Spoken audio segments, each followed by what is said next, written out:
Hello viewers, आप सभी को मेरा अस्सलाम नमस्ते। जो है मैं सुभान खान और आप देख रहे हैं TRTF। शाहबाद जामिया मस्जिद का चुनाव यानी कि अल्लाह के घर का चुनाव। इस चुनाव में ज़हीर अहमद पटवेकर एक उम्मीदवार के रूप में आपके बीच ज़हीर अहमद पटवेकर जी का चिन्ह यानी कि सिंबल TV।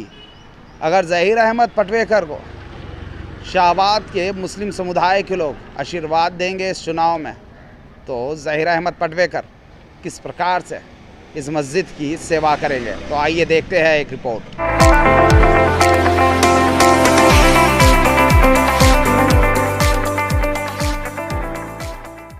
इस समय हमारे साथ उपस्थित शाहबाद जामिया मस्जिद के चुनाव के एक उम्मीदवार ज़हीर अहमद पटवेकर जी। ज़हीर अहमद पटवेकर जी, आप एक उम्मीदवार शाहबाद जामिया मस्जिद का चुनाव यानी कि अल्लाह के घर का चुनाव, कैसा लग रहा है आपको एक उम्मीदवार बनने पर? उम्मीदवार मैं बहुत खुशी है कि मैं को अल्लाह एक मौका दिया कि भाई मस्जिद की सेवा करने के लिए एक मौका अल्लाह की तरफ से आया है, इसलिए मैं कॉन्टेस्ट कर रहा हूँ। मेरा निशान टेलीविज़न TV है और सीरियल नंबर 24 है। मैं इंडिपेंडेंट कैंडिडेट हूँ और जो है मैं वो तमाम जो जनरल बॉडी मेंबर जो मेंबरशिप बने हैं उनसे मैं गुजारिश करता हूँ कि ज़्यादा से ज़्यादा वोट मेरे को डालिए ताकि मैं मस्जिद की सेवा कर सकूं। पिछला जो चुनाव हुआ था आप उसमें भी भाग लिए थे। बिल्कुल लिया था जब भी। उस चुनाव में आपको कितने वोट्स मिले थे? वो टाइम मेरे को 209 वोट गिरे थे। जब मेरे जो भी मैं वो मेरे को उम्मीद से बहुत ज़्यादा थे। मेरे को बहुत खुशी होगी। वो टाइम भी लोग मेरे को अहमियत दिए। इंशाल्लाह इस बार भी अहमियत देके जिता को लेंगे बोल को ऐसा उम्मीद के ऊपर मैं ठहरा हूँ, इसलिए इंडिपेंडेंट हूँ। उसके लिए मैं किसी पैनल में नहीं जाने की वजह यह है कि मेरे को नॉमिनेशन भरने के लिए बहुत लेट हो गया। जब तक ये 3 सीट के पैनल जो है फुल हो गया था, इसलिए मैं इंडिपेंडेंट ठहरा हूँ। पिछला जो चुनाव हुआ था वो चुनाव एक महदूद एरिया में किया गया था, जैसा कि मस्जिद, ये जो जामिया मस्जिद है शाहबाद की, उसका एक महदूद एरिया था। मगर अब ये शाहबाद के वोटर्स पूरे शाहबाद में यानी कि पूरा शाहबाद इसको वोटिंग डाल सकता है जो मेंबर बना है। ऐसा क्यों हुआ इस बार? ये पहले जो था सिर्फ महदूद थोड़े पर्टिकुलर एरिया में था महदूद था। बाद में एक उनका एक कमेटी की तरफ से एक एप्लीकेशन गया कि क्यों प्रॉपर्टी पूरे गांव में है तो इलेक्शन हदूद में क्यों, ईदगाह वहाँ पर, कब्रस्तान इधर, ये इधर, प्रॉपर्टी बहुत तरफ है लेकिन फैली भी है प्रॉपर्टी बहुत जगह फैली हो तो हदूद क्यों? प्रॉपर्टी हर तरफ है तो उस वजह से हदूद क्यों? हर तरफ के लोग, जामा मस्जिद है, सब तरफ के लोग नमाज़ पढ़ने में आते, सब तरफ के लोग चंदा भी देते, सब तरफ के लोग गौरव फिक्र भी करते, जमात भी आती तो सब तरफ के लोग आते। तो इसको मरकज़ बना के पूरे शाहबाद की बड़ी मस्जिद बना के इसलिए ये पूरा गांव का ये करे, शायद मेरे को ऐसा लगता और ये अच्छा भी है। शाहबाद के मुस्लिम समुदाय के लोग यानी कि ये जितने भी मस्जिदें बनी हैं मगर कहीं बाहर जाकर चंदा नहीं बिल्कुल आज तक पूरे शाहबाद के लोग ही इन मस्जिदों का निर्माण करे हैं। मगर आज ये चुनाव हो रहा है, इसका मैसेज ये जा रहा है कि शाहबाद में अब यूनिटी मुस्लिम समुदाय में नहीं है। नहीं ऐसा कुछ भी नहीं है। पहले अगर होती तो फिर ये चुनाव नहीं होता। नहीं ऐसा कुछ नहीं है। पहले 35-40 साल से तो एक ही सदर थे और बिल्कुल अच्छी तरह से चलाए उन्होंने, ऐसा क्या भी नहीं। बीच में कुछ लोग आके नहीं हिसाब किताब पैसे का वो इस फर्क है वो है ये बोल के इलीगेशन लगाना शुरू कर दिए।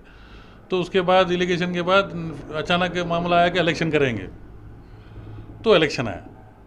तो इलेक्शन आने के बाद सीधी बात है कॉन्टेस्ट ऑफ जाए अपने अपने हक, जिसका नज़दीक हक बनता है उन्होंने ठहरेंगे, वो इलेक्शन हो गया।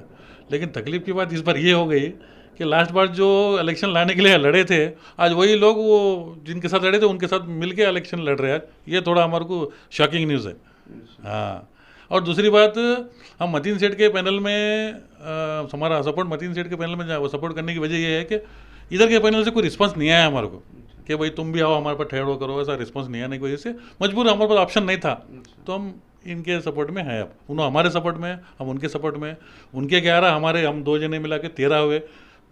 पब्लिक को हम जो चाहे वो पब्लिक तो पसंद नहीं करती। वोटर्स जो है उनके समझ में जो है उनको वोट डालती। हो सकता है उनके इसमें कोई तो भी दो पसंद नहीं है, तो हमको 2 ऑप्शन हम रखे कि उनको उनमें से अगर कोई पसंद नहीं तो हम भी 2 जने हैं भाई, हमको भी देखो, अगर हमारे को हम अच्छे दिख रहे हैं आपकी नज़र में, हम काम करे सके दिख रहे तो हमको भी ये 2 जने को वोट डालो बोल के हमारा गुजारिश है। इतना ही और कहते हैं।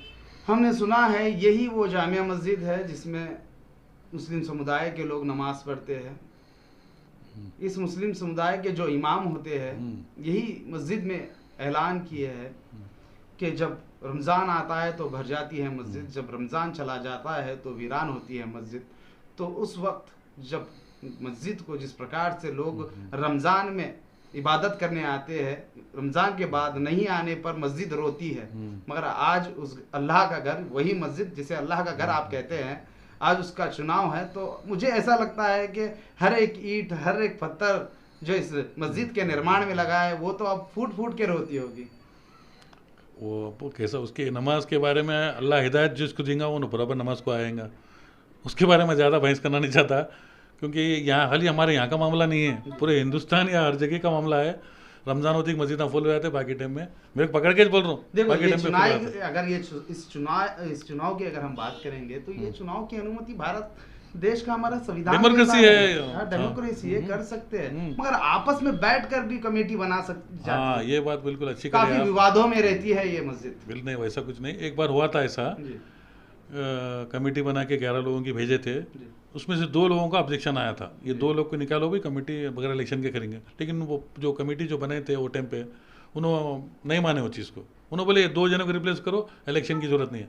लेकिन वो 2 जनों को जिद को लेके जो है अब तक वो नहीं निकालने की वजह से अब ये दूसरी बार इलेक्शन होने को जा रहा, जिसमें अब तक पब्लिक का खर्चा 10 लाख रुपए तो हुआ, गए इलेक्शन में 3 लाख, ये इलेक्शन में कम से कम 7 लाख, 10 लाख रुपए पब्लिक का खर्चा वोटर लिस्ट वोटर बनाने में, डिपॉजिट रखने में, उसमें 10 लाख रुपए इन्वेस्टमेंट हो गया अब तक। गए बार का 3 लाख, ये बार अंदाजा 7 लाख। मुस्लिम समुदाय के जो इमाम होते हैं वो बताते हैं ज़िंदगी कैसा जी जाए और ज़िंदगी और मौत क्या है, मरने के बाद इंसान का क्या होगा, जिना, सूद, हर चीज़ पे बयान होता है। मगर आज अल्लाह के घर में वो एक इमाम के तौर पर नमाज पढ़ाते हैं, ताब इमाम के आप मुस्लिम समुदाय के लोग उनके पीछे नमाज पढ़ते हैं, मगर इस चुनाव को लेकर वो चुप्पी साधे हैं, उसका क्या कारण हो सकता है? ये तो आप उनसे इंटरव्यू ले तो वो सही बता सकेंगे। हकीकत में उन्होंने जुमा के बयान में बोलना चाहिए कि भाई अब यहाँ हो सकता है आगे जुमा है बोलेंगे कि इलेक्शन के हुकूक क्या क्या है, वोट डालने के क्या क्या हुकूक है, ठहरने वाले के ऊपर क्या क्या हुकूक है, क्या जी बराबर है। ये उन्होंने मेरे ख्याल से ये जुमा में वो उन्वान पे बयान देना चाहिए मेरे हिसाब से। सुने में आ रहा है कि 9 जनवरी को एक मुस्लिम समुदाय के काफ़ी बड़े स्कॉलर, हाँ, पीएम मुजम्मिल साहब का आने वाले हैं, क्या ये इसी इशू पे बात करेंगे या उन्वान कोई दूसरा होगा? मस्जिद में जो मौलाना बयान करे वही सब, वो उन्वान तो नहीं है, फिर भी हम उनसे रिक्वेस्ट करेंगे कि इस उन्वान पे भी 4 अल्फाज बोले। तो आप क्या कहना चाहेंगे इस चुनाव को लेकर मुस्लिम समुदाय के लोग? मुस्लिम समुदाय हमारे सभी भाइयों, हाँ सभी भाइयों, दोस्तों, बुजुर्गों को यही मेरी गुजारिश है कि पिछली बार भी मैं ठहरा था, ये टीवी का निशान टेलीविज़न था, इस बार भी टीवी ले जाऊँ, इसलिए लिया हूँ कि पिछली बार ठहरे तो लोगों को भूले नहीं आना, बोल के वही निशान इस बार लिया हूँ। मेरा सीरियल नंबर 24 और टीवी का निशान है। आप जितने ज़्यादा हो टीवी सके, का जो निशान है उसको, सिनेमा को मुस्लिम समुदाय के लोग यानी कि मुस्लिम अवॉइड करती है, हराम करार दिया गया है, मगर आप टीवी का चुनाव निशान चिन्ह लेके ठहरे। वक्फ बोर्ड वाले भी जानते हैं इस चीज़ को, लेकिन फिर भी उन्होंने सिंबल में ऑप्शन रखे। एक बात, दूसरी बात, सिर्फ खराब देखने के लिए टीवी इस्तेमाल नहीं होती, उसमें बड़े बड़े स्कॉलर भी जो है बयान करते हुए लोग टीवी देखते हैं। आजकल कुछ भी कहाँ भी जलसा मतलब सब चलता तो टीवी में देखते हैं। हाँ, आपके ऊपर है, आपके ऊपर है वो कि भाई किस चीज़ में आप किस तरीके से इस्तेमाल कर रहे हो वो चीज़। उसमें आपको मुस्लिम के बहुत से स्कॉलर के बयान भी आते हैं, वो भी देखते टीवी में, घर के शादी के कैसेट देखते हैं, और मोबाइल में आजकल देख रहे हैं ना, टीवी तो कुछ भी नहीं, मोबाइल तो आज देख रहे हैं आप क्या क्या है। ये सब पुराने दकियानुसी बातें हैं मेरे हिसाब से। आज टीवी जो है हर घर की ज़रूरत है, ज़रूरी नहीं कि उसमें हर चीज़ गलत चीज़ देखो, आप उसमें बयान देख सकते हैं। और वो मक्का मदीना का जो वहाँ से लाइव आता है वहाँ से वो भी देखते लोग, ऐसी बात नहीं है। बाज़ाब्ता ये वाइट बिजनेस 1 नंबर का बिजनेस है, उसमें जीएसटी कट होता है, बाज़ाब्ता गवर्नमेंट का रिकग्नाइज है, चलो भाई 2 नंबर धंधा, ऐसा कुछ नहीं है। लोग उसको अपने दिमाग में, टीवी को आप जैसा उपयोग करेंगे वैसा वो आपके ऊपर है। आप चाहे तो उसमें क्या, अब तो वो दौर नहीं रहा, आप तो सब मोबाइल में आ गया, टीवी में सिर्फ लोग न्यूज़ देख रहे हैं। वो भी आजकल जो जंग चल रही है हमारे फिलिस्तीन की, जो हमारे मुस्लिम के गरीब बच्चे जो वहाँ बेमौत मारे जा रहे हैं, वो उनके भी न्यूज़ देखते रहते हैं। उनके लिए हम दुआ करेंगे उनके हक़ में। अब हम तो वहाँ जाके फाइट नहीं कर सकते, लेकिन दुआ कर सकते, वही दुआ करेंगे बस। आपने कुछ मैनिफेस्टो बनाया है इस चुनाव को लेकर? हाँ बिल्कुल बिल्कुल, मैनिफेस्टो तो बहुत है, लेकिन उसमें सहमति भी बाकी है।